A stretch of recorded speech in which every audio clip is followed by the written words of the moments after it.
Hey everybody, welcome back to the channel. This is Coach Dave. If you're new here, thank you for checking it out. Hope to see you continue to stick around. So I'm going to be addressing something that I've talked about just surface level in the past before, and this is going to be peeling back the layers and really getting into it. And it has to deal with intimacy. And I'm not just talking about physical, I'm talking about just talking, really communicating on a deep level. I'm talking about closeness, cuddling, hugging, kissing, and of course the physical, sexual side of things. And what happens, what you go through, why you go through it, and the very, very deep level of when your avoidant, narcissist, toxic, emotionally unavailable partner eventually and inevitably starts pulling away, and what that does to you, what those signs are without you even knowing it before it's too late, so that you can navigate through this. So most often, the physical side of stuff is so heightened, it's so crazy, it's so overwhelming, it's mind-boggling how soul-tied you feel to this person, right?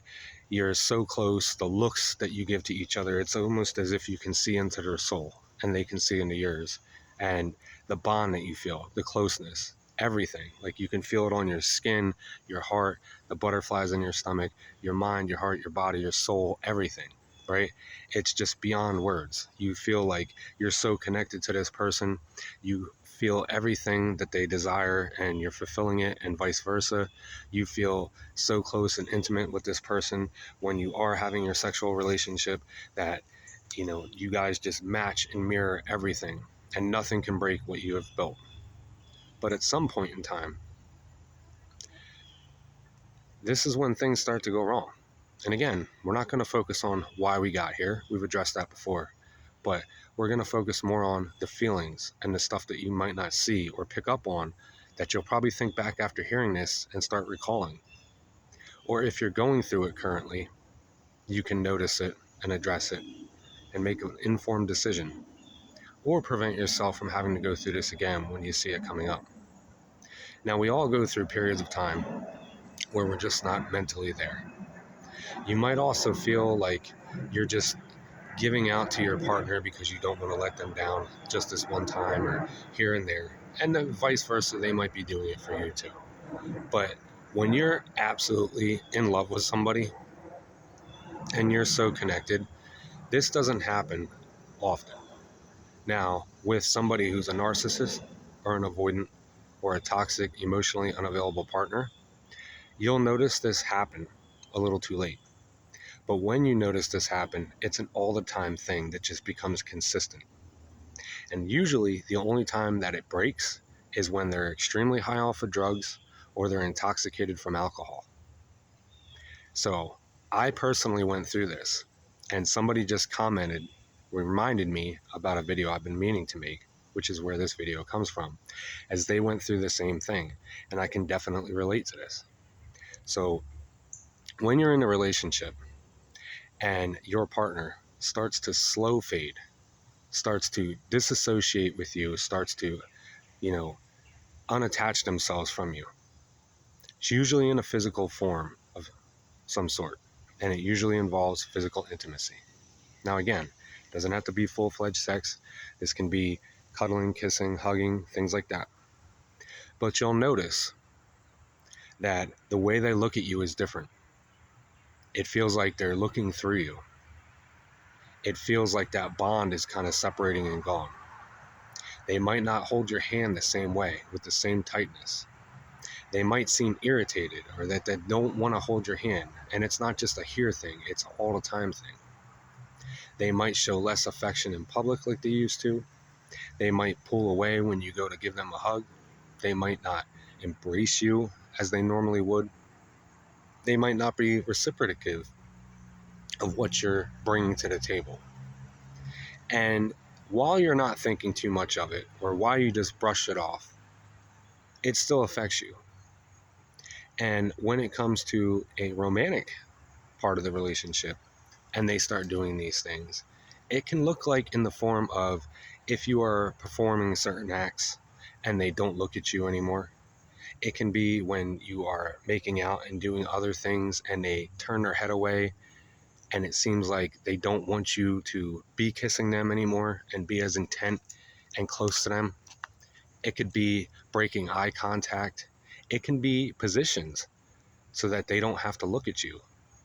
It can be positions so that they don't have to face you at all. It goes both ways, guy or girl. It can just be not reciprocating. It can come off as being selfish, getting and not giving. And these can all be very affecting to you because you're realizing it without fully realizing it. And in the moment, you brush it off because, you're in the midst of having sex.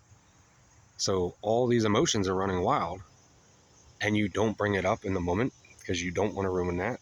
Not just because of that, but because you're also feeling all those highs from having the sexual relationship right now. And you might feel it more afterward when it's done, or question it more afterward when it's done. And then you might hear things like, oh, well, why would you ruin this beautiful moment? Or why are you bringing this up? Oh, it's never good enough and all that. But we're not really focusing on that. But it is these things that slowly you start to realize, but your body's noticing it. It's noticing that you're not as close. And this is what I talked about in another video before, where some guys can actually get ED because psychologically this is infecting them. And women too can dry up like the Sahara because psychologically this is affecting them.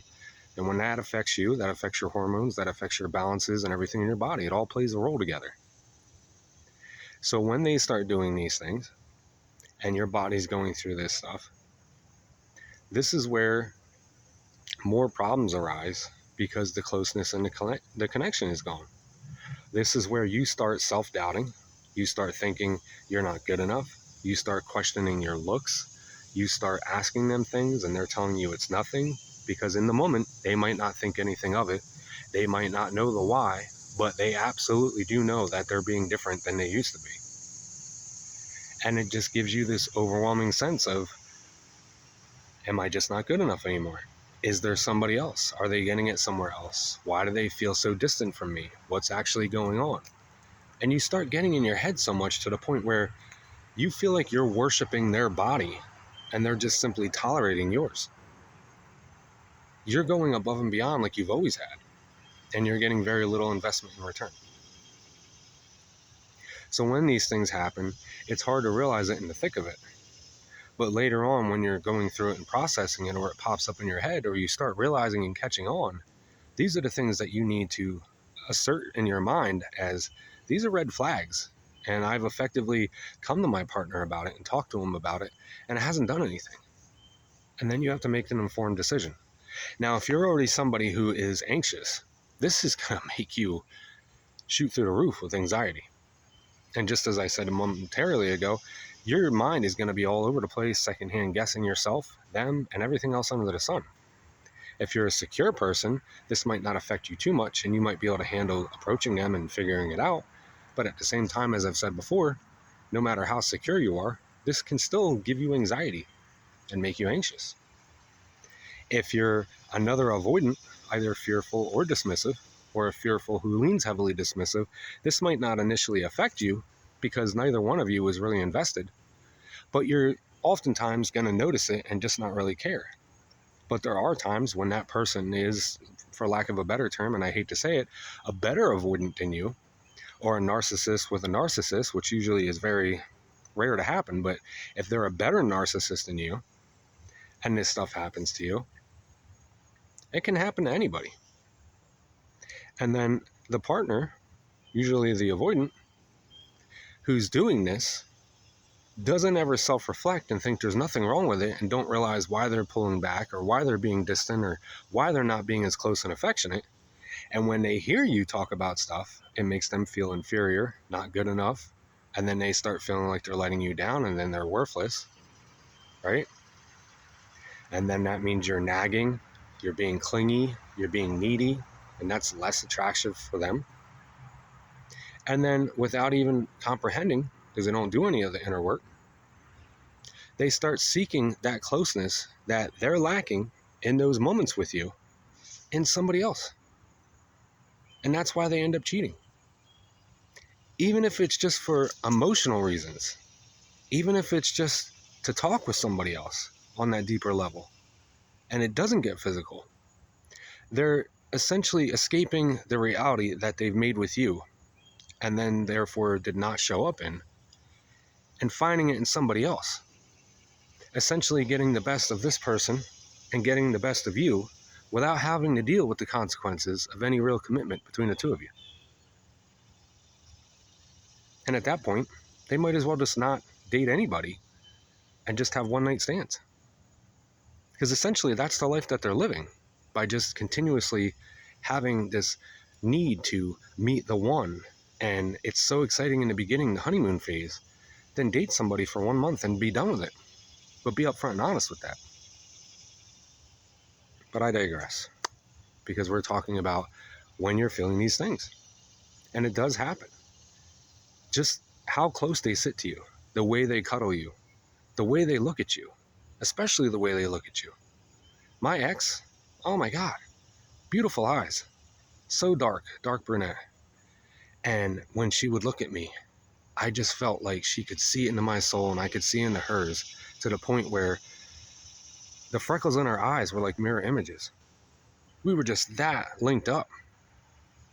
And then when she would just go cold on me and say the things that she said towards the end, they were just so devoid of life and energy, the darkness of them. And it really was like looking at a different person. Like I've never seen this set of eyes before. Which is crazy, because I loved her so much that when I looked at her every day, is like I saw her for the first time and I fell in love again all over. And that's how intense that stone cold stare can be. From loving and kind and caring and just crazy about you. And then in the next breath, the eyes just say a whole different novel. And they're just dark and dreary and dead and devoid of any life or subconscious behind it. So when you start noticing these things, don't second guess yourself. If it's happening on a consistent basis, something is wrong. Trust yourself and hold your boundaries. Say something. And if you notice there's no change in the behavior, then it's time to walk away from it, because they're not going to do anything. I've been through that. The viewer who commented this has been through it, specifically addressing it. So I wanted to make this video. I've been meaning to make this video, and they just kind of refreshed my mind. I'm sure there's tons of us who've gone through this, who might not even noticed it. But this is all the stuff, that deep level that I wanted to talk about.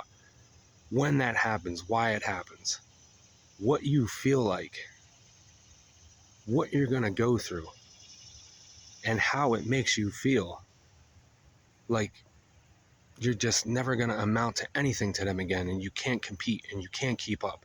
You can't be a good partner. You can't meet their sexual desires, wants, and needs. And it's just like anything else in a relationship.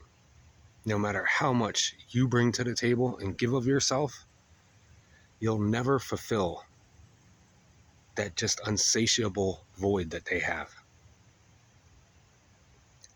As my previous avoidant ex and several others are in the beginning, especially females with daddy issues, they are unbelievably crazy with sex, the way they show up, especially dismissive avoidance. And that's just like a known fact I've seen from several other coaches, dealt with myself, heard and read.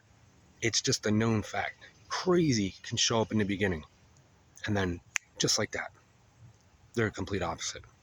No rhyme or reason to it. This is when you notice they pull back and they slow fade and they just withdraw into themselves everything that they were so easily able to release out into you before. And that's usually because something's going on where they feel they have to cram everything back inside, put up the walls. This relationship's about to be over, and they're lining up somebody else, so they're going to save it all for them. Whatever you did to trigger them. And unless, just again, like my ex, the only time she broke out of that shell through the midway point and towards the end of the relationship is when alcohol was involved. And her prior exes, it was always drugs and alcohol. And that's usually when they can come out of that shell, because it acts as a crutch for them to be able to do so. Psychologically, it's altering their mind enough where they're able to just open up and be that person again. But at what cost is it to constantly have somebody be drunk or high to be close and intimate with you? I hope this brings some clarifying light to these things that I just talked about, to anybody that was confused or is going through it or has gone through it. If you have, and you have any questions, comments, concerns, you want to share your story, drop it in the comments below, or hit me up on my main page. You can email me for coaching or one-on-one. We'll set it up. I appreciate you guys so much. Thank you for the likes, the comments, the subscriptions, shares, everything. I'll catch you guys in the next video.